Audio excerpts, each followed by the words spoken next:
हरे कृष्णा, राधे राधे। कैसे हो मेरे प्यारे दोस्तों, ये बताने के लिए कमेंट में लिखें हरे कृष्णा। आज हम कार्तिक मास के छठे अध्याय की कथा का रसपान करते हैं, लेकिन उससे पहले हम एक गणेश जी की छोटी सी कहानी कर लेते हैं। बोलिए गणेश जी भगवान की जय। एक गाँव में माँ बेटी रहती थी। एक दिन वह अपनी माँ से कहने लगी कि माँ, गाँव के सब लोग गणेश जी मेला देखने जा रहे हैं, मैं भी मेला देखने जाऊंगी। माँ ने कहा कि तुम की वहाँ पर बहुत भीड़ लगी होगी, कहीं गिर जाओगी तो चोट लगेगी। लड़की ने माँ की बात नहीं सुनी और मेला देखने चल पड़ी। माँ के जाने से पहले बेटी को 2 लड्डू दिए और 1 घंटी में पानी दिया। माँ ने कहा 1 लड्डू तो गणेश जी को खिला देना और थोड़ा पानी पिला देना, दूसरा लड्डू तुम खा लेना और बचा पानी भी पी लेना। लड़की ने मेला में चली गई। मेला खत्म होने पर सभी गाँव वाले वापस आ गए, लेकिन लड़की वापस नहीं आई। लड़की मेले में गणेश जी के पास बैठ गई और कहने लगी, 1 लड्डू पानी गणेश जी तुम्हारे लिए और 1 लड्डू और बचा पानी मेरे लिए। इस तरह कहते कहते सारी रात बीत गई। गणेश जी को यह देखकर सोचने लगे कि अगर मैंने यह 1 लड्डू और पानी नहीं पिया तो यह अपने घर नहीं जाएगी। यह सोचकर गणेश जी एक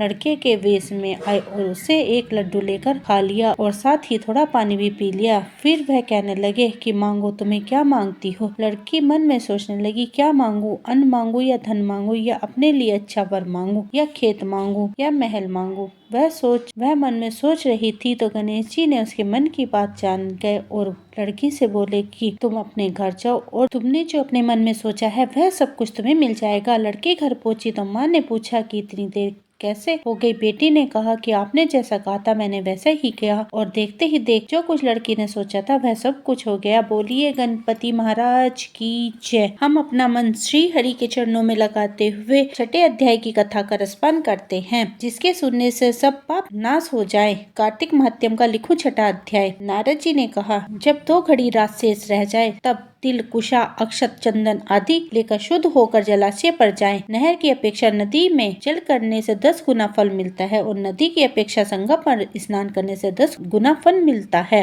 तथा तीर्थ पर स्नान करने से इन सभी गुण दुगुना फल होता है। स्नान से पहले भगवान का ध्यान करके स्नानार्थ संकल्प करे, फिर तीर्थ में उपस्थित देवताओं को क्रम से अर्ध, आचमनी आदि दे। अर्ध मंत्र उच्चारण करे। हे कमलनाथ, आपको नमस्कार है। हे जलशाही भगवान, आपको मेरा नमस्कार है। हे ऋषिकेश, आपको मेरा प्रणाम है। मेरे दिए हुए अर्थ को आप ग्रहण करें। बैकुंठ, पर्यक तथा बद्रिका आश्रम में जहाँ कहीं भी भगवान विष्णु गए वहाँ उन्होंने तीनों प्रकार से अपने पैर रखे थे। वहाँ पर ऋषि, वेद, यज्ञों के सहित समस्त देवता मेरी रक्षा करते हैं। हे जनार्दन, हे दामोदर, हे देवेश, आपको नमस्कार है। आपको प्रसन्न करने के लिए मैं कार्तिक मास में विधिवत प्रातः स्नान कर रहा हूँ। आपकी कृपा से मेरे समस्त पाप नष्ट हो जाएं। हे हरे, कार्तिक मास में व्रत तथा विधि पूर्वक स्नान करने वाले मैं अर्घ्य देता हूँ, आप राधिका सहित ग्रहण करें। हे कृष्णा, हे प्रबल राक्षसों का नाश करने वाले भगवान, हे पाप नाशक, कार्तिक मास में नित्य प्रति दिए हुए मेरे इस अर्घ्य द्वारा कार्तिक स्नान का व्रत करने वाला फल मुझे प्राप्त हो। के बाद भगवान विष्णु, शंकर तथा सूर्य का ध्यान करके जल में प्रवेश करे और नाभि पर्यंत जल में खड़े होकर विधि पूर्वक स्नान करे। गृहस्थी तिल और आंवले का चूर्ण लगाकर तथा विधवा स्त्री व यति तुलसी की जड़ की मिट्टी लगाकर स्नान करे। सप्तमी, अमावस्या, नवमी, त्रयोदशी, द्वादशी, दशमी आदि तिथियों को आंवला तिल से स्नान नहीं करना चाहिए। स्नान करते हुए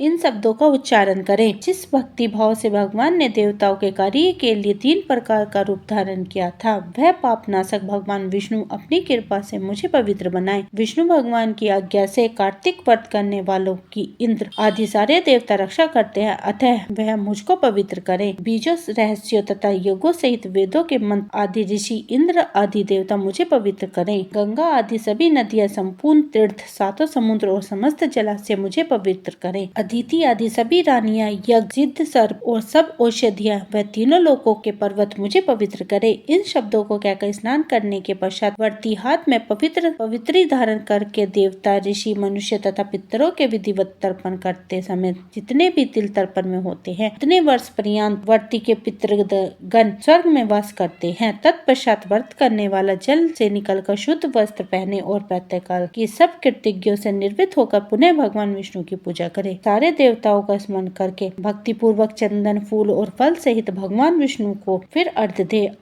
देते हुए इस मंत्र का उच्चारण करे। पवित्र कार्तिक मास में मैंने स्नान किया है। हे विष्णु जी, राधा के साथ आप मेरे दिए गए अर्घ को ग्रहण करें। इसके पश्चात चंदन, फूल और तांबूल आदि से वेद पाठी ब्राह्मण का पूर्वक पूजन करे और बार बार साष्टांग प्रणाम करे। ब्राह्मणों के दाएं पैरों में तीर्थ रहते हैं, मुख में वेद और सारे अंगों में देवता निवास करते हैं। अपने कल्याण की कामना रखने वाले लोग ना इनका अपमान करे और ना इनका विरोध करे। फिर एकत्रित हो भगवान विष्णु की प्यारी तुलसी की पूजन करे, उनकी परिक्रमा करे तथा उन्हें प्रणाम करे। हे देवी, हे तुलसी, देवताओं ने ही प्राचीन काल में आपका निर्माण किया है और ऋषियों ने आपका पूजन किया है। हे विष्णु की प्यारी तुलसी, आपको मेरा प्रणाम है। आप मेरे सब पापों का नाश करे। इस प्रकार भक्ति पूर्वक जो लोग कार्तिक व्रत का अनुष्ठान करते हैं वे संसार से सुख भोग कर अंत में मुक्ति को प्राप्त करते हैं। बोलो विष्णु भगवान की जय। इस तरह हमारा छठा अध्याय संपूर्ण हुआ। गंगा जमुना की कथा। एक गंगा थी, एक जमुना थी। दोनों बहनें एक साहूकार के खेत से जा रही थी। जमुना ने 13 दाने गेहूं के खेत से तोड़ लिए। गंगा बोली, बहन यह तो चोरी हो गई, तुझे तो पाप लग गया। जमुना बोली, यह कैसे उतरेगा? गंगा बोली, 12 बरस साहूकार के नौकरी करने से उतरेगा। जमुना साहूकार के यहाँ जाकर बोली, मुझे नौकर रख लो, 4 काम छोड़कर मैं तुम्हारे सारे काम कर दूंगी। एक तो झूठे बर्तन नहीं धोऊंगी, झाड़ू नहीं लगाऊंगी, बिस्तर नहीं बिछाऊंगी और दिया नहीं जलाऊंगी। साहूकार ने उसे नौकरी पर रख लिया। 12 बरस बाद कुंभ का मेला आया। साहूकार साहूकारनी मेले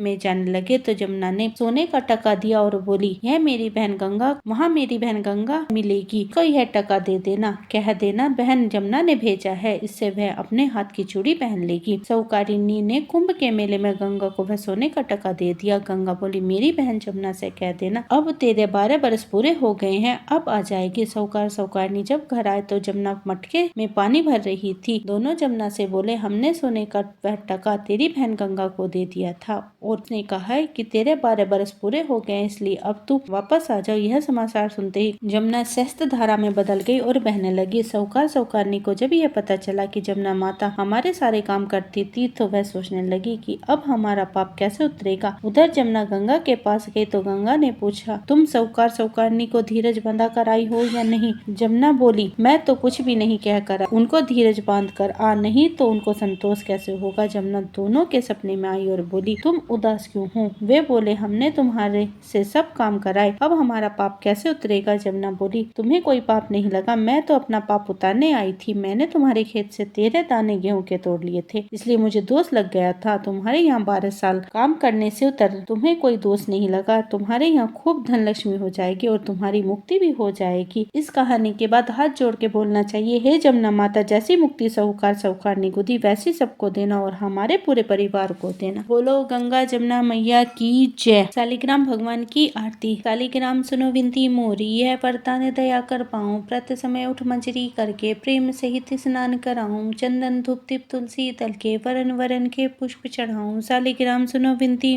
मोरी, यह वरदान दया कर पाऊं, तुम्हारे सामने नित्य करूं मैं, नित्य घंटा प्रभु मृदंग बजाऊं, चरण धोए चरणामृत लेकर कुटुंब सहित बैकुंठ सिधाऊं। शालिग्राम सुनो विनती मोरी, यह वरदान दया कर पाऊं, जो कुछ रूखा सूखा घर में भोग लगा कर भोजन